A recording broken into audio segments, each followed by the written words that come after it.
Well, thank you, everyone. I'd like to thank Robert and CNS and ILSI North America for the invitation to be here today. It's a workshop that hits close to home for me for the same reasons Dino mentioned. I'm a former competitive swimmer as well. It's good to catch up with a former swimmer. And I do triathlons, so food for health is something I think about a lot, especially in the middle of a long-distance triathlon out in the middle of the road, how to stay on my feet. And in my professional work, I'm 100% focused on partnerships and partnership development, so a topic that fits perfectly with both my professional and personal interests. I'm the manager for the Atlantic office of NSERC. I'm based in Moncton, New Brunswick, but I cover all of Atlantic Canada. Of course, Moncton's in the news for all the wrong reasons today, and been checking my BlackBerry for news and updates on a terrible situation there. Today I hope to give you a bit of an overview of some of the kinds of things NSERC can do to support partnerships in the areas that this group is interested in, and hopefully I'll give you a sense of some of the tools we have in our toolbox and some of the kinds of things that NSERC is trying to do to advance that. And first of all, you'll see a kind of a non-traditional NSERC badge up here on the PowerPoint that says Strategy for Partnerships and Innovation. And I'd just like to take a quick survey in the room. How many people know about NSERC's Strategy for Partnership and Innovation, which we launched almost 5 years ago? Hands up if you know about it. Okay, so lots of work to do in terms of building awareness. So 5 years ago, NSERC, as one of the largest research funding agencies in the country, very similar in size to CIHR, $1.1 billion per year. We fund discovery research, about 40% of our budget. About 25% of our budget goes to academic scholarships and fellowships up to the PhD level and postdoc level. And about 30% of our budget goes into partnerships and innovation type programs, a lot of collaborative work with other stakeholders, including the private sector. We launched a consultation about 5 years ago to look into some of the obstacles or challenges in terms of bringing academics closer together with the private sector in particular for effective partnerships. And we heard many of the kinds of things that have been talked about here today: building trust, overcoming challenges in terms of different kinds of timelines, graduate student support, aligning with company timelines of working. All of these kinds of things came at us. And we took that information away and tried to retool some of our programs and come up with some changes in our internal processes to overcome some of these challenges. In addition, the regional offices of NSERC, of which there are 5, Atlantic, Quebec, Ontario, Prairies, and Pacific, were brought into the partnerships branch of NSERC and given a mandate to focus more on partnership development. And we started instituting a number of things in our regional operations to try to overcome some of the challenges. And one of the things that we started doing was funding more connector type, matchmaking type events. There was some allusion to that being one of the key challenges: getting people together, taking the first date, having the first dance.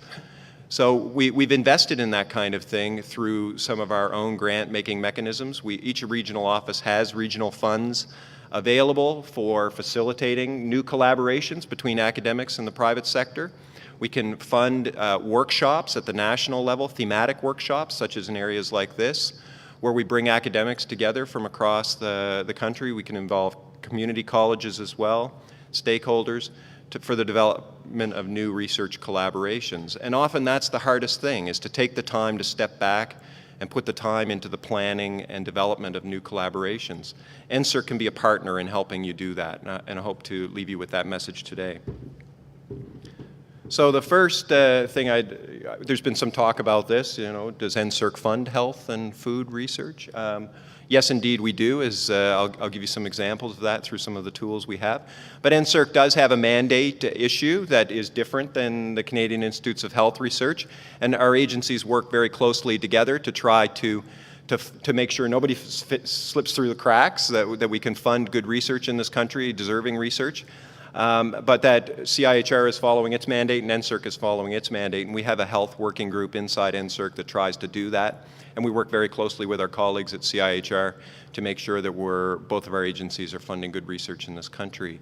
And here are some of the areas where NSERC has to focus its effort, and the details are available at the government's science website, science.gc.ca. And the big thing is that NSERC will not be able to fund research on treatment disease or disease prevention. We can't fund clinical trials, obviously, or research into active pharmaceuticals and that kind of thing. But we can fund a lot of basic science or even applied science in areas where the understanding is really about cell biology or action of chemistry and that kind of thing. We do have, as well as Philip mentioned, the Collaborative Health Research Projects grants, which are a mechanism by which NSERC and CIHR share the costs of collaborative research that does involve company partners. Here's an overview of how NSERC has organized its partnership program tools. So one area where we've put a lot of emphasis is industry-driven research collaborations, where academics respond to industry needs. We have strategic research that aligns with government priorities, such as environment, health science is one of those areas. We have tools that can support commercialization of academic research, and we have tools that can support student training in industry. And finally, we do have an emerging and growing program of college and community innovation grants, which has been probably the biggest growth area of NSERC's funding in the last number of years, and is actually a tri-council program. So it covers not only what NSERC can fund, but also what CIHR can fund and what SSHRC can fund. And many of those initiatives can cut across disciplines.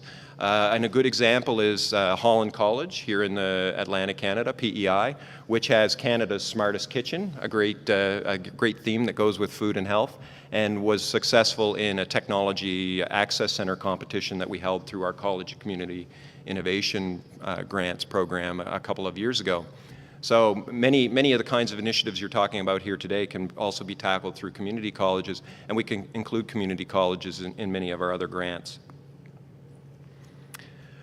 One thing that we were shooting for when we launched our strategy for partnerships and innovation 5 years ago was increasing the number of private sector companies that are working with academics through NSERC. And our kind of broad goal was to double the number of companies involved, Canadian companies involved, over 5 years, going from about 1,600 to 3,200 companies. And you can see we're well on the way to achieving that mark. As of earlier this year in February, we had almost 2,900 different companies working with academics through NSERC, and these are distinct companies. One of the ways we've tried to do that, get more companies involved with working with academics, is through the launch of a couple of new grant instruments, very simple instruments. The Interaction Grant and the Engage Grant. The Interaction Grant is just a travel grant that we give to academics through our regional offices to go and meet with companies that they haven't met with before, that they haven't worked with before, to see if they could apply their research expertise to working on issues that companies are interested in. It's a simple grant, takes a day to evaluate, and we'll give the grant up to $5,000 for a company, for an academic that might be in Nova Scotia to go meet with a company that might be in Ontario or BC. We're a big country. If this is a barrier to getting a collaboration off the ground, we want to remove it. And if that's successful, we can give a startup grant, an Engage grant, to new collaborations for a 6-month project that an academic responds to a company problem, $25,000. It's a simple grant again. We require all the researchers to have held a peer-reviewed research grant in the natural sciences engineering sometime in the last 6 years. And if you meet that criterion, then we can fund the project within usually 2 weeks to 4 weeks of decision time. There's no IP negotiations. The IP belongs to the company. These projects respond to company-specific problems. So it's not about commercialization of academic research. This is about responding to company problems. But it pays for that first date, which people were talking about. It's the first dance is on NSERC. What are companies saying about these initial collaborations? Here's some data that we've been gathering through surveys, and I really appreciated the surveys, that information that David presented this morning. Here's what companies are telling us about these first date kind of projects. 95% of them are telling us that the initial project was a success. 85 or more % of them are telling us that the project solved the problem that the project tried to set out to solve. In an unexpected outcome, we heard about Philip talking about patents emerging unexpectedly from collaborative projects. 15% of the companies we've surveyed told us they've hired one of the students that worked on an initial collaboration project. That's an astounding outcome to us, one that we never intended. This is not meant to be a job creation program, but it is having that impact. And we found that a majority, over 50% of the companies participating in these startup new collaborations with academics they'd never worked with before are experiencing growth in revenue and the number of employees 18 months after they've done one of these projects. So there's certainly the sweet spot of economic growth. So I'll give you a few examples of how these kinds of partnership projects work in practice with NSERC, and I thought I'd pick a local example, a good example, a recent project that we've funded with a professor in biology here at Memorial University, working with a local Newfoundland-based company that's involved in nutraceuticals. And it's really a genetics study. It's a basic study. We can fund across the whole spectrum, very basic research up to very applied research. This is a basic research study that the company wanted some data on using a Parkinson's disease breed of fruit flies. And they're evaluating basically the effectiveness of some of the powders, nutraceutical type powders produced from blueberries, that kind of thing. Through this company on the longevity of life of fruit flies, common strains that are used in genetic studies. It will definitely have health implications down the road, but at this stage it's not a clinical trial, as you can see. We see that these kinds of initial startup projects can also lead to longer-term collaborations, and NSERC is very interested and very concerned, obviously, in trying to sustain these collaborations, if we can get them off the ground, these new collaborations. So one of our mechanisms to sustain a collaboration is the Collaborative Research and Development Grants, one of our flagship grant programs for collaborative research between academics and industry.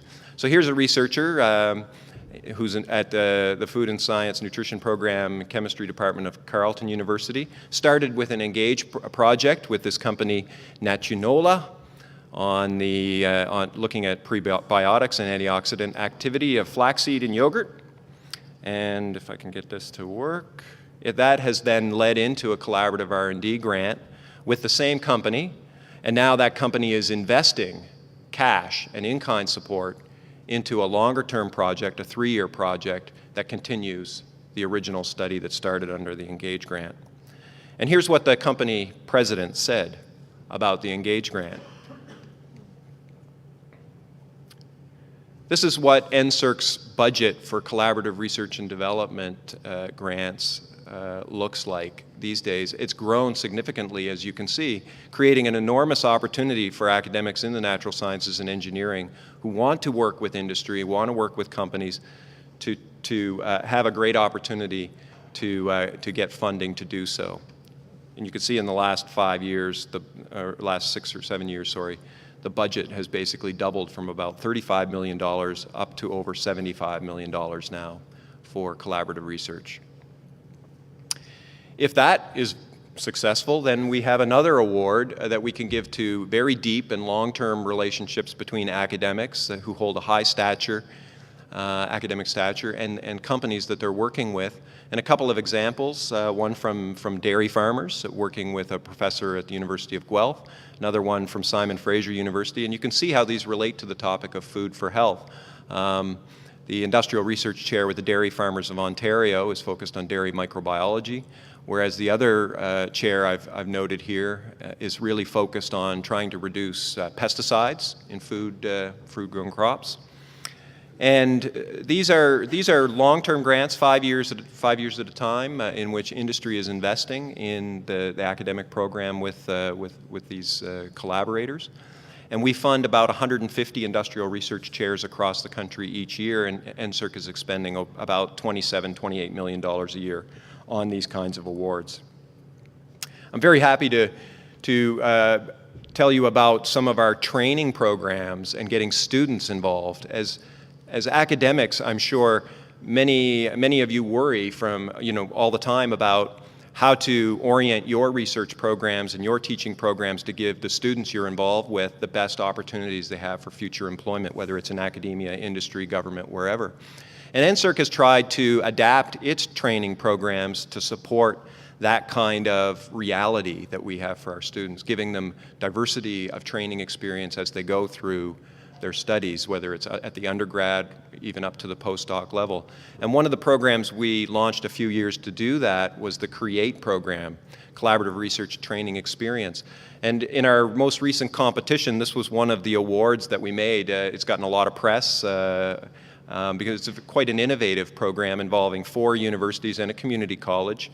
The Canadian Meat Education Training Network, and it's very much focused on safety in our meat supply. It's going to train new graduate students in meat safety, and it's going to work very closely with industry on this topic. So a wonderful new initiative that's going to be focused specifically on training and getting students involved with industry in this area. We have some other awards that we can award through our student training in industry at the undergraduate level and at the postgraduate level, master's or PhD. Industrial postgraduate scholarships are a wonderful way for master's and PhD students to work on a thesis topic that's related to an industry challenge. Here's an example of a student that's at UBC that's working on a project related to listeria in ocean, in seafood type processing applications. It's working with a small company in Richmond, BC on their research issues. A local example from Atlantic, Canada, at the undergraduate level, we have several students that have worked with this company in Prince Edward Island called OmniActive Health Technologies, which is oriented towards development of proteins. So these are great ways that we can get students at all levels involved in collaborative research at an early stage in their training and careers with companies, and gives companies a first look at some students that they might hire down the road, and we see many of them hired by the companies they work with. So in conclusion, I would like to tell you that the NSERC Regional Office Network, of which there are 5 across the country, are here to help you, academics or companies, work together. We have tools that we can help fund the development of partnerships, and we can help with matchmaking events as well. And one challenge I'd throw out for this group, since you are so very interested in that kind of partnership development, we've pioneered a little event. It takes up 2 hours of time. You can integrate it in with a conference. We call them Research Connectors. You bring companies and academics together. We give the companies each 3 minutes to power pitch their company challenge. We give academics 3 minutes each to power pitch their areas of expertise. And we try to get them networking. And hopefully, we have grant tools that researchers can apply for right away if they can meet a new partner. Why not throw one into your next conference? Any regional office of NSERC, wherever the conference will be held next year, would be pleased to help you with that. We might even be able to fund it. If you want more information about how those kinds of things work, I'd be happy to tell you about them. We've funded a number of them, probably 100 in the last year across the country, many here in Atlantic Canada, and we have funded some in the Food for Health area, especially over in Prince Edward Island with the Prince Edward Island Bio Alliance. Anyway, thank you very much for the invitation, and happy to answer any questions. Thank you.